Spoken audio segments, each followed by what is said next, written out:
First, get your posture right. You'll have a break in about 15 minutes or 20 minutes. Preliminaries take 15, 20 minutes, okay, if you do them right. Or you can just put a paper in front of you and recite it fast and not think about it at all, in which case nothing happens. I did it for 15 years, so I can tell you, okay. So get your posture right.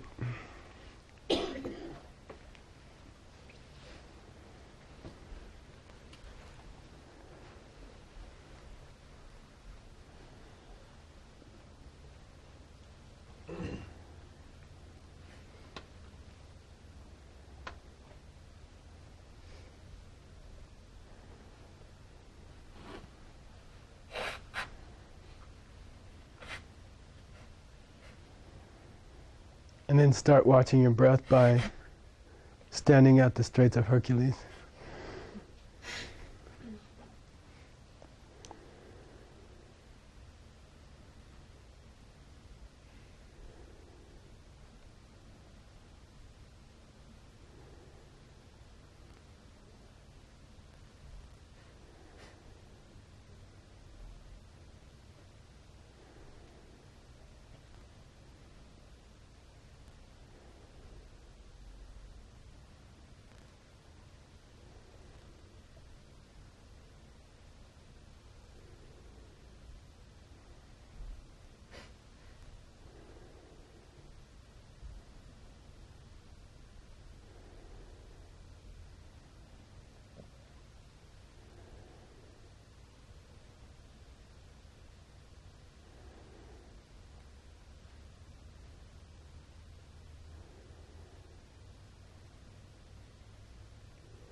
Take refuge in some specific aspect of the three jewels, and I suggest, I mean there are hundreds, but I suggest right now we take the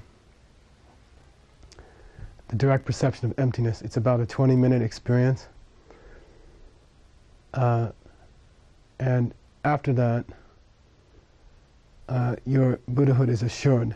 The timing and the details of it, and your entering a Buddha paradise is fixed at that point. So I take refuge in that is the real Dharma jewel. Okay.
Then bodhicitta and I suggest think about how nice it would be if we could become enlightened so that we could be of substantial help to people who suffer from low self-esteem, people who don't believe they have any ability or don't believe in what they can become, and think about the possibility that we could be able to see their future and read their minds and help them in a very powerful way if we got enlightened.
Request your root lama to come.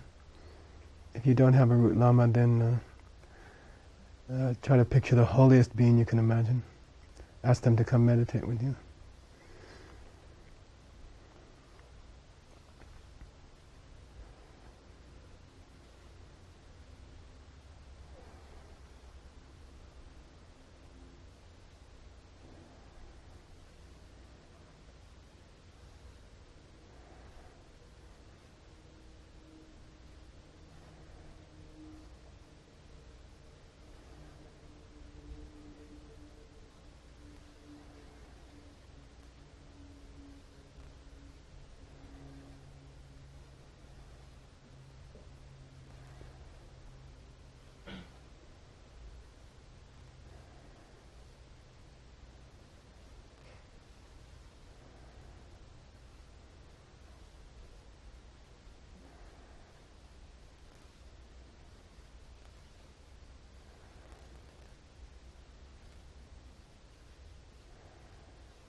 And bow down to that person,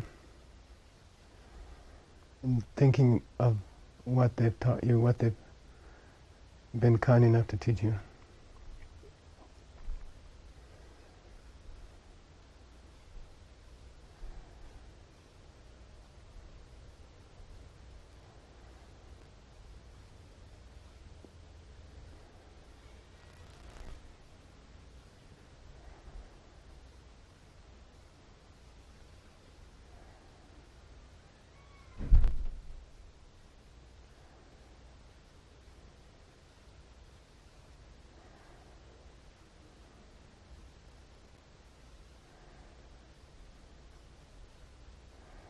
And make them some sweet offering. The highest offering, by the way, is your own attempts at practice. They may not be works of art. They sometimes, often, they're imperfect, but they're really great compared to what we were before. And offer them something you've tried to practice in the last few days.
Then think of some specific negative thought or something you said that hurt someone or something you did.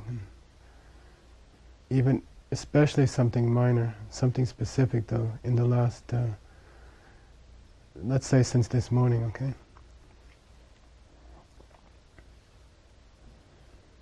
Play it back very clearly and admit it.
And equal airtime for something good you've done today.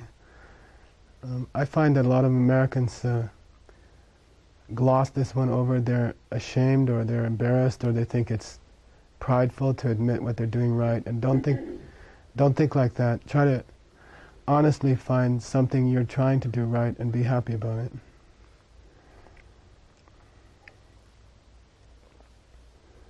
Some little thing you did to help someone today.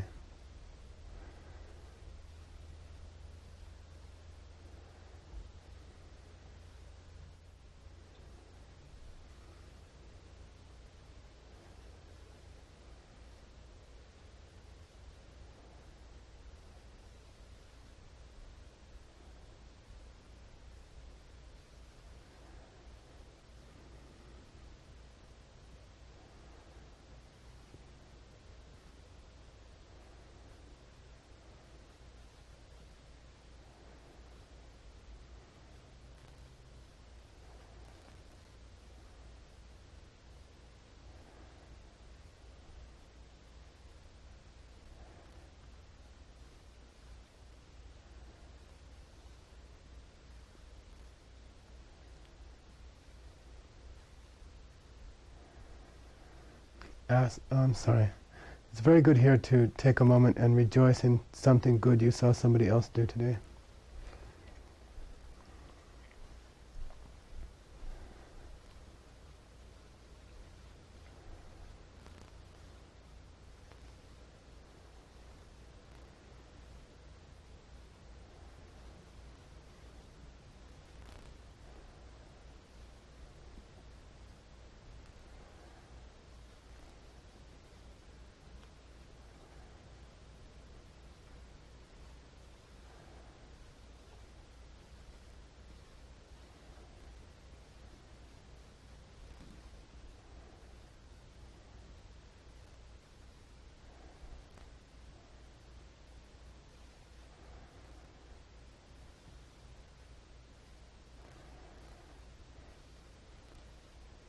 Ask your lamas and the people around you to teach you, to continue teaching you.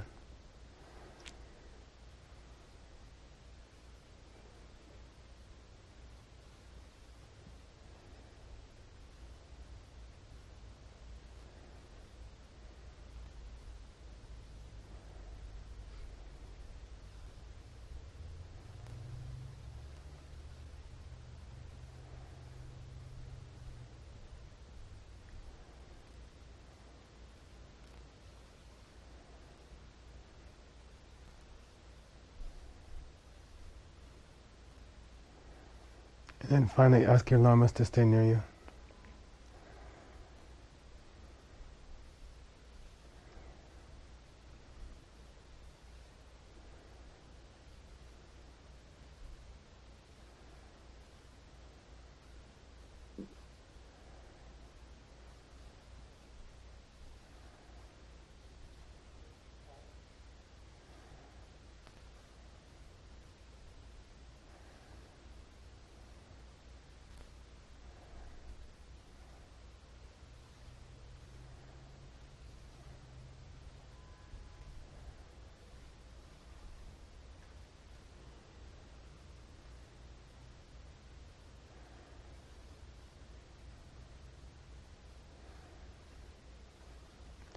If you have to shift or move your posture, do it now. If you have to make any adjustments. And then settle down into perfect quiet. Okay.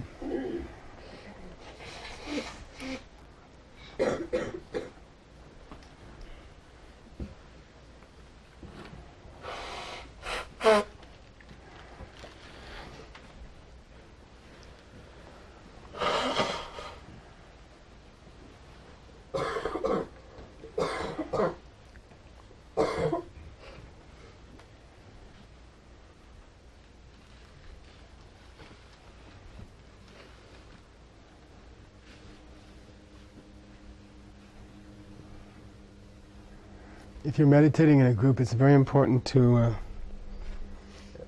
be considerate of the others. You know, it means try really hard not to move.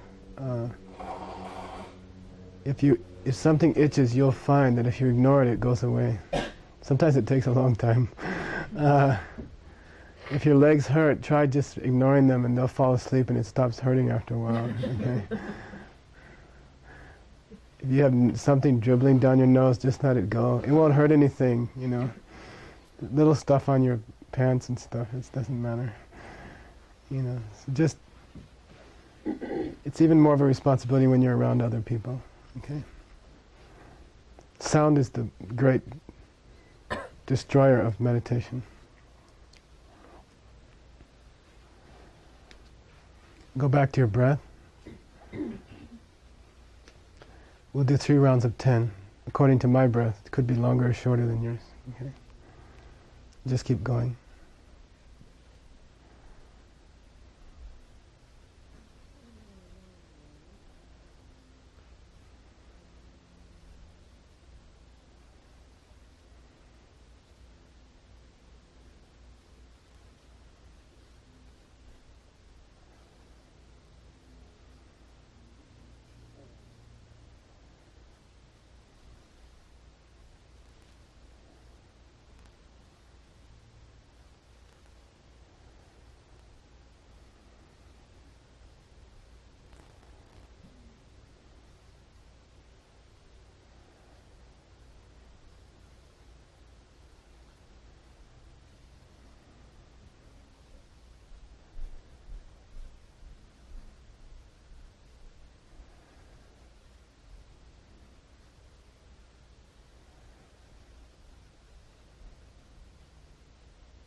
We'll do the same meditation. Imagine that you're sitting next to yourself this evening. Yourself can't see you. You're watching yourself. And this person just got a mental affliction attack or had a problem with someone else. And you're watching them, and you're watching as the mental affliction comes up in their mind, like anger or jealousy or irritation with someone. Be specific and don't be wimpy. Be very clear where they are, who they're with, and try to predict what's going to happen tonight. You never know for sure, but if your mental afflictions are like mine, you can pretty much time their schedule.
And picture that mental affliction or the problem as a black ball in their chest. Make sure all the poison in them is concentrated in that black ball. Don't leave any in them.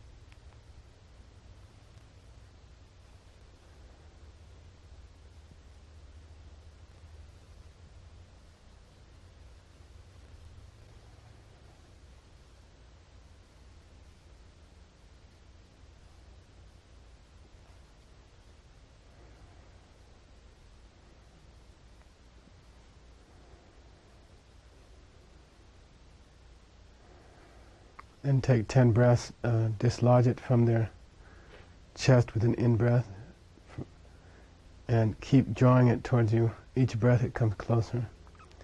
It's coming up through their throat and then out of their nose and towards you.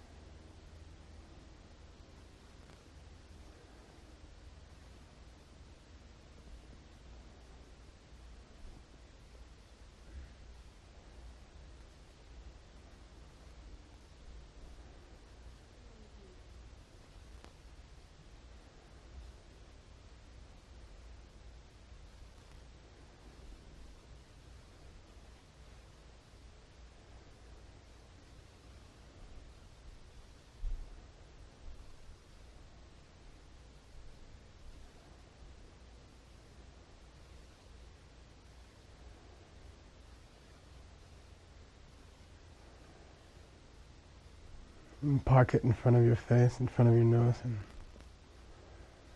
then go to your chest and your heart and see a flame, red flame there.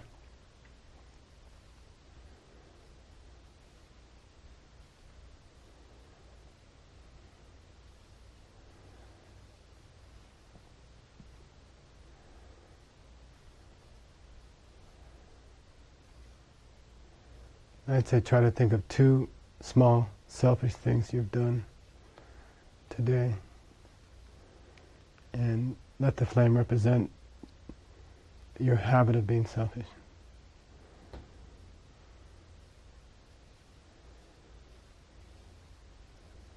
Some texts here make the flame your habit, your tendency to think of things as self-existent, which is not the same as being selfish.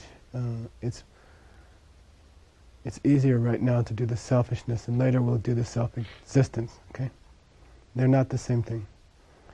This time, just little acts of selfishness that you did today.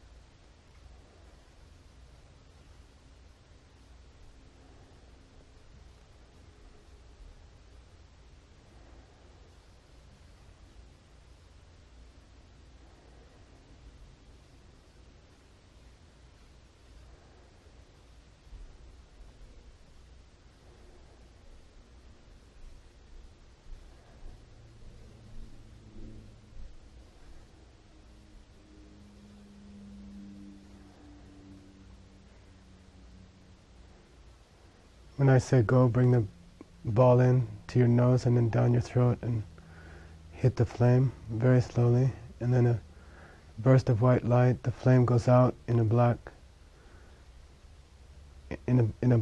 blink, like a blink of black, and then the ball is burnt up, incinerated, and there's a little wisp of smoke and it goes away. And then there's this white light spreading in your chest. So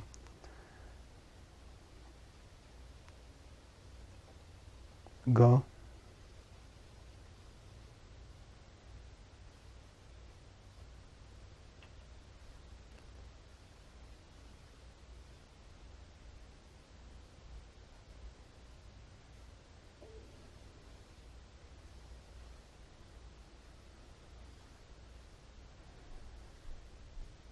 And breathe and enjoy the white light.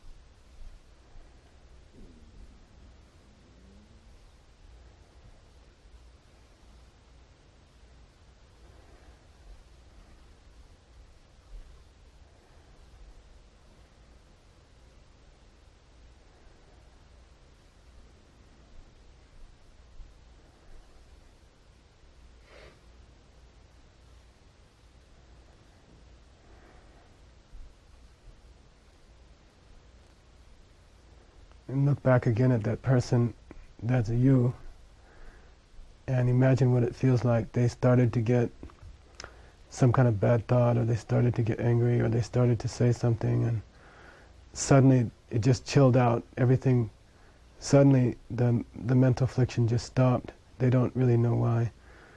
And they had this very, very peaceful, quiet feeling, that like some kind of contentment in them. And look at them and feel that they're feeling that.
Now go back to your breath and count 2 rounds of 10, and keep some part of your mind aware of the white light in your chest. Keep some awareness of the white light in your chest.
Now imagine your breath itself as white light. If you think about your breath, picture it as a cloud,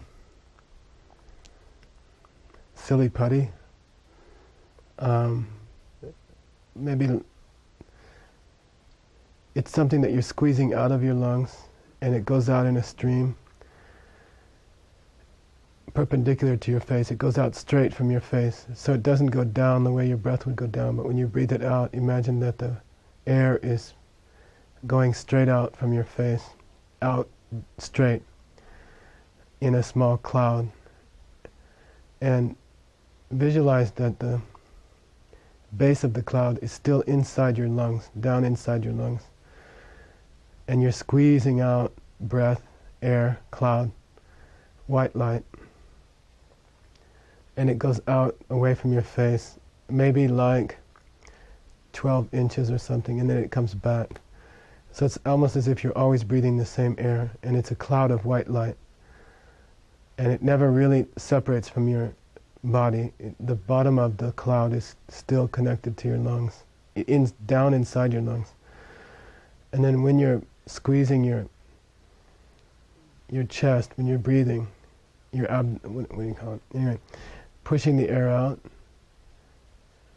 and then the end of the cloud is about 12 inches away from your face, and then when you breathe in, the cloud comes back, and it's all white light, and it's nice. It's kind of like warm, honey-like stuff, and it's one piece that keeps being squeezed out, going out in front of your face, and then coming back in. So see the white light like that.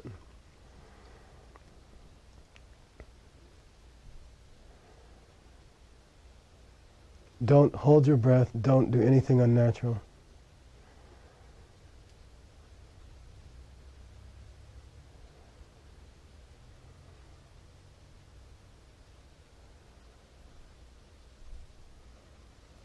Enjoy it like like you like cigars or something, and it's like cigar smoke or something.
Now on the out breath, try to squeeze the breath out a little bit more. And the cloud is going to go a little bit further, maybe a few inches further. So your out breath is a little bit longer than it was before. And then don't bring it back in a big suck, bring it back calmly. And just try to squeeze it out a little bit more and get a little more distance away from your face with the light.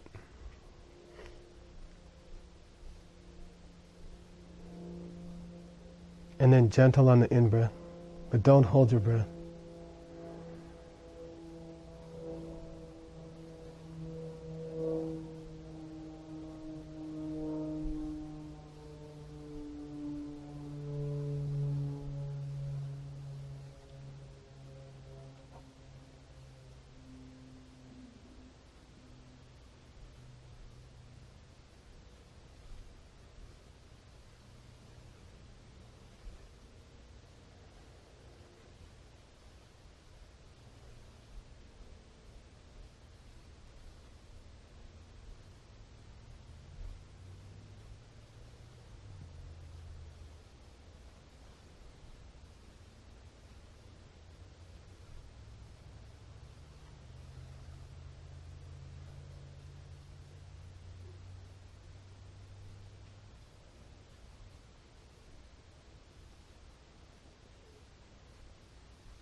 Now push it out just a touch more and turn down the volume. Try to get it very, very quiet.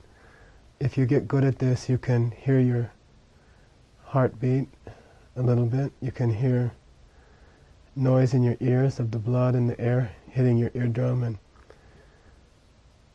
and the whistling of the air going through your nostrils. Okay? Try. We're not going to do this very long. This will be the last thing. So try very hard to get very, very quiet. Push the air out a little bit further, and try to do it very, very quietly. It'll be 2 rounds of 10.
Now let your breath go back to normal. We'll do one round of 10.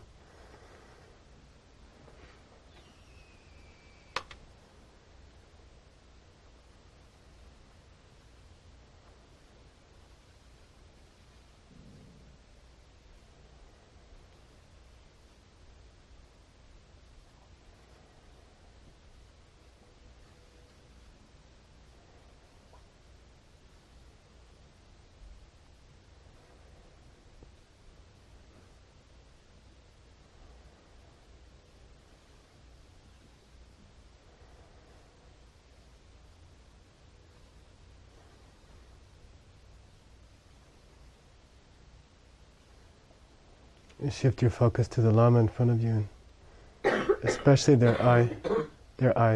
Okay.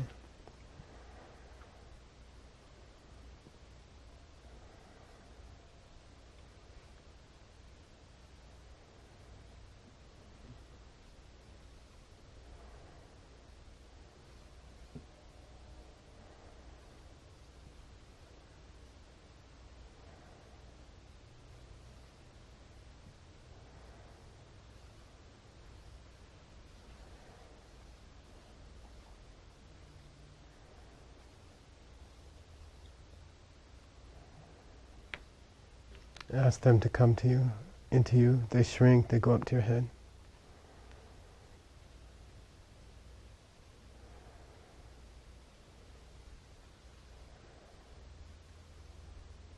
And they melt down towards your heart.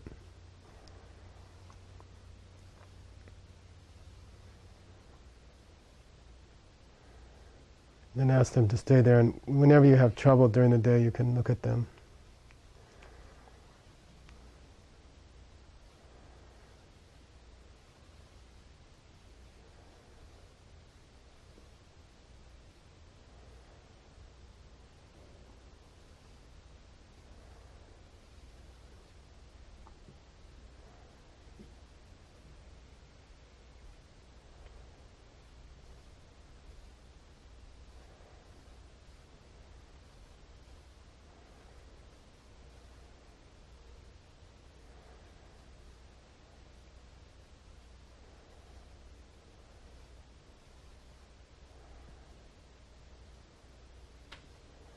I like to dedicate the energy of this meditation to,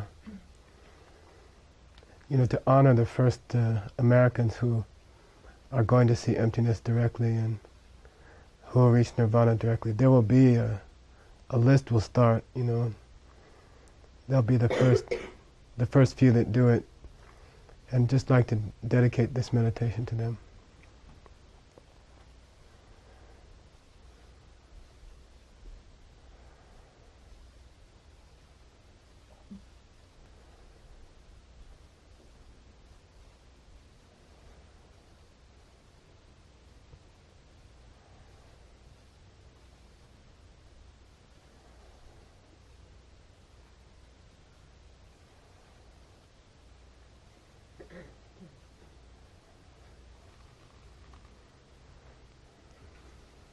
Okay, we'll do that verse of dedication from your... By the way, we have about 10 minutes, so then I'll see if anyone has any questions about the meditation. Okay. Well, let's do that first. Then we'll dedicate the questions to... Anybody have any? And my Lama says if there's no questions, it's really great because everyone understood it perfectly. Yeah, go ahead. Sorry. Actually, I think I more or less understood it, but I have a question about life. Mm-hmm. So I've gotten an opportunity twice to work with this potentially real situation. So now, tonight, when this situation occurs, I'm wondering how to adapt that meditation, not because now I'm here and I'm imagining, it's myself, but kind of a different situation. And then when I'm actually in the situation, the one that me that's in the situation is the totally confused, deluded, not centered, one. So how do I work with that meditation in the midst of all that? it's not true that you can sit here in the afternoon and take away the suffering of a person in the evening, even yourself. And the main way it works, we'll talk about probably tomorrow actually. But it's my personal experience that when the poop hits the fan, you know, when it happens, about half the time I remembered that I took that away this morning. You know what I mean? And it helps a lot. You really do, it strikes you. You know, it's not true that there's some guy back at 10 a.m. taking that confusion away, but it helps a lot. You get this kind of, I think preparing for it helps you. You know, you're actually getting ready for it. So when you start to get jealous, for example, it's much less powerful. And the Diamond Cutter Sutra, for example, states clearly, very clearly, that if you attempt to do some kind of class like this for a few days, it will accelerate negative karma that you already have. Some kind of bad things are going to happen during this weekend. You know, we had a great day yesterday. I think from Manhattan up to Don Brown's house at 4:30 a.m. You know, we had all kinds of things happening yesterday, and it's an honor. It means it's working. It accelerates your negative karma. So, you know, as the verse said, imagine that you've accelerated the karma. You're having a problem because you've accelerated the karma. And then secondly, personal experience,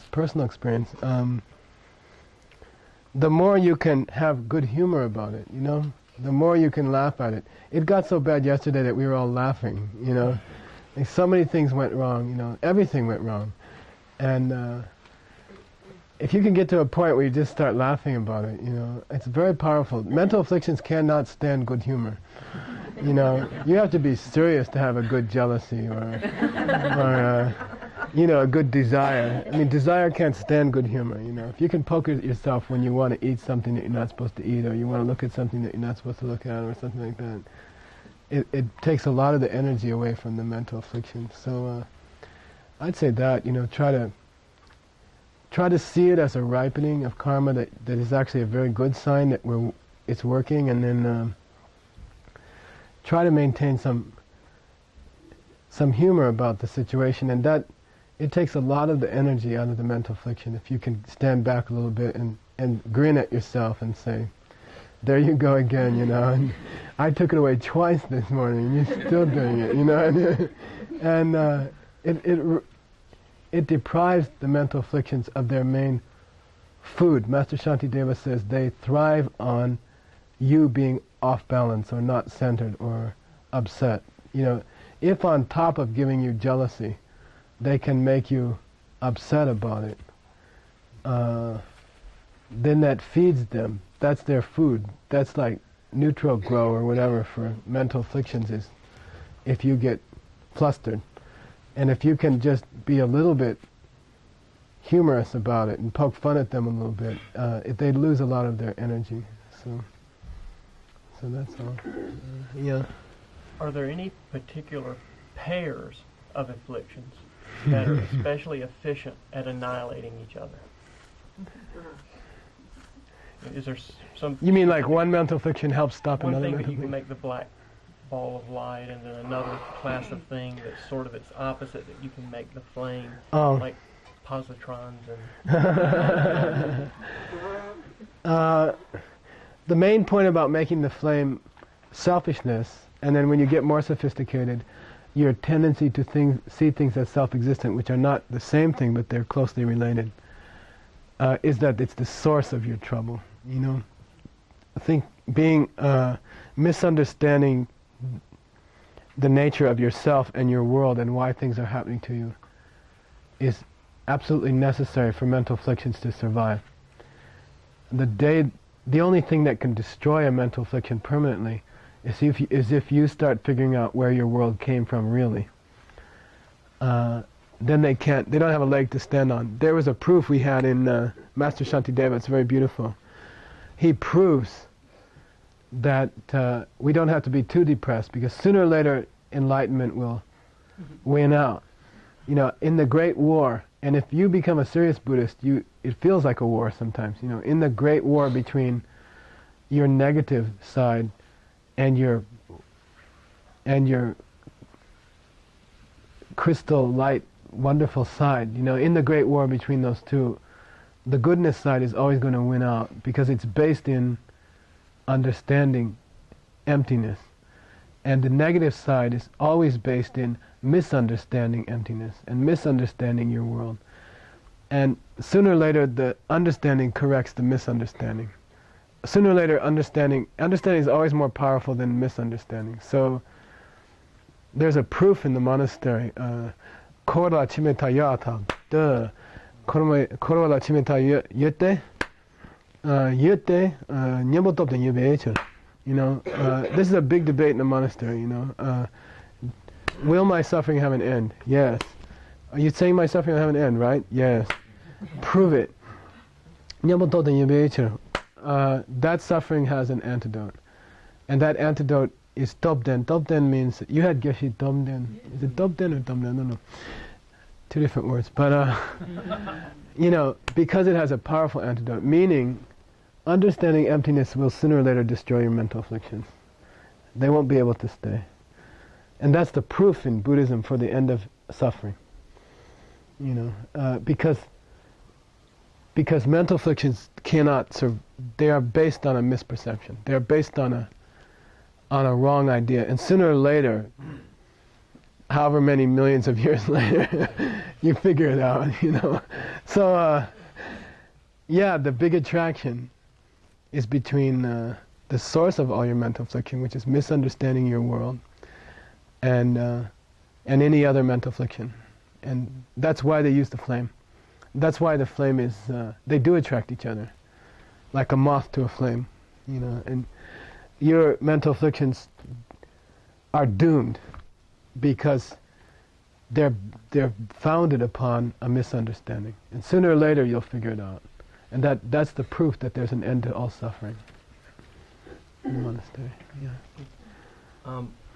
While you're having maybe these mental afflictions while you're meditating, which I'm having, is it just and you understand that it is your misunderstanding and that it's coming from my past, something I'd done, you know, my karma, and so in the meantime, is it just sort of like riding it out when it's happening? I mean, because if you know you're uncomfortable or you're going through some pain, like because I meditate and sometimes it's like great and sweet, and other times, you know, like it just seemed sort of like it was ripening really quick. Yeah, okay. Yeah. I mean, what to do when you're in the throes of a mental affliction, you know, especially during a meditation. And I mean, if you meditate for any kind of time at all, if you get any way serious about meditation, you'll quickly see that there are really good days and really bad days. I mean, the only sure thing about everybody's meditation is that there's really good days and there's really lousy days. And sometimes the lousy days stack up, you know, and you get disturbed or depressed, you know. And then you have a really good meditation. Then you like get all this excited, and then the next day it's back to crappy again, and you're like, where's the pattern here, you know? Sometimes I don't know what's causing that. It's also karma, you know. It's important to realize that not only are external events a result of your karma, but internal events are also, you know. Whether or not your mind is peaceful is based on your karma. That's why you do the preliminaries, you know. The idea of the preliminaries,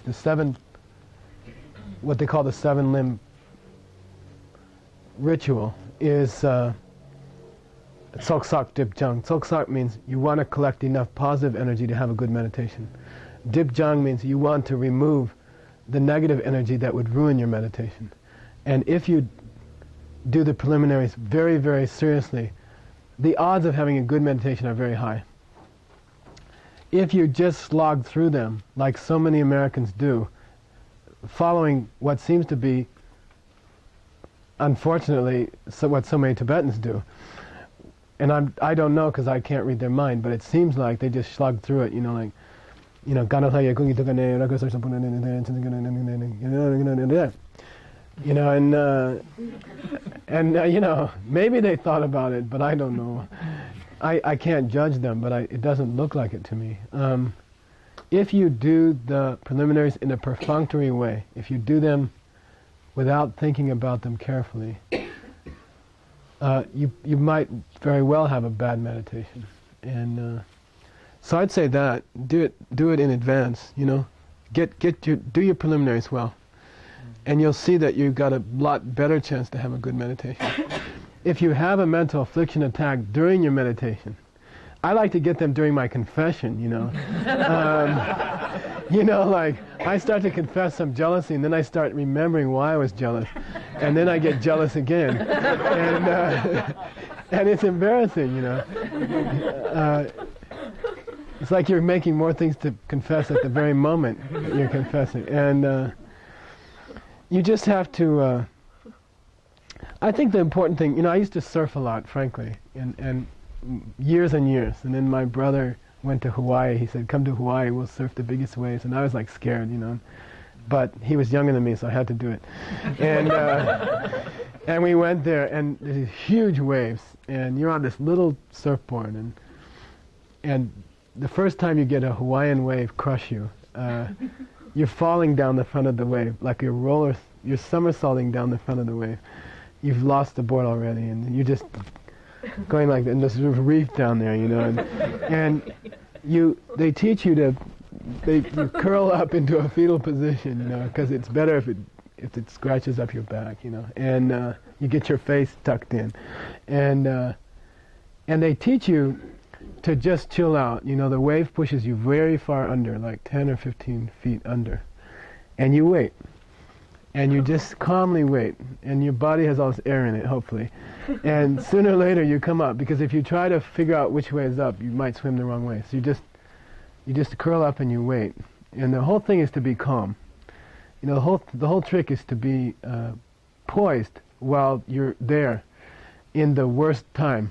You know, and it's just to keep calm and not to get flustered. And I think that's the main thing in a mental affliction attack. It's very similar. You know, just don't get flustered. It'll come. You'll fight it. They're like huge bullies. And they can push you around. If you don't think so, I mean, if you think you're getting strong, you know, within 10 minutes, you know, they will show you you're not so strong. You'll have this terrible mental affliction attack that you thought you overcame, you know, yesterday. And I think it's very important. Master Shantideva says, Troa Gom. Maintain your joy. You know, it's very important in the middle of a mental affliction attack to try to stay calm. That's all. They will have their way, and they'll probably beat you up. And you know, put up a good fight, and that's the progress that you make, is how long you can fight them, and they might win that round, and you get stronger. And then eventually you beat them up. But the main thing is to stay calm and not to get off balance. You know, not to get upset. You know, it's to stay cool and fight. The other thing about mental afflictions are, if you study them carefully, from close experience, they're totally unreasonable. They're totally illogical. Whatever you're angry about, whatever you're jealous about, if you think for 5 minutes, it's totally stupid. It's indefensible. You know, I do this confession book. I meet with my friends once a week. We talk about our confession book. And they ask you, why did you think that? Why did you get jealous? And you start to explain. You start to try to justify why you got jealous. You know, you say, well, you know, I really like this, and this other person was getting it, and I wasn't getting it. And then they look at you like, you know, this weird look. And then you realize after a minute or two that what you're saying is totally illogical. There is no logic to a mental affliction. You know, they're indefensible. There's no excuse. They don't make any sense. You see, so it's hard to pull logic out on them at that moment, because it's totally illogical to have them anyway. So I'd say main thing, try to stay cool. You know, not to get flustered while you're having it, because then that builds on itself and it gets worse. Okay. I think we'll stop there. It's 5, and we'll see you. What time tomorrow? 9. 9 o'clock. 9 o'clock tomorrow. Try to eat breakfast early tomorrow, and you can meditate better. Okay. Okay.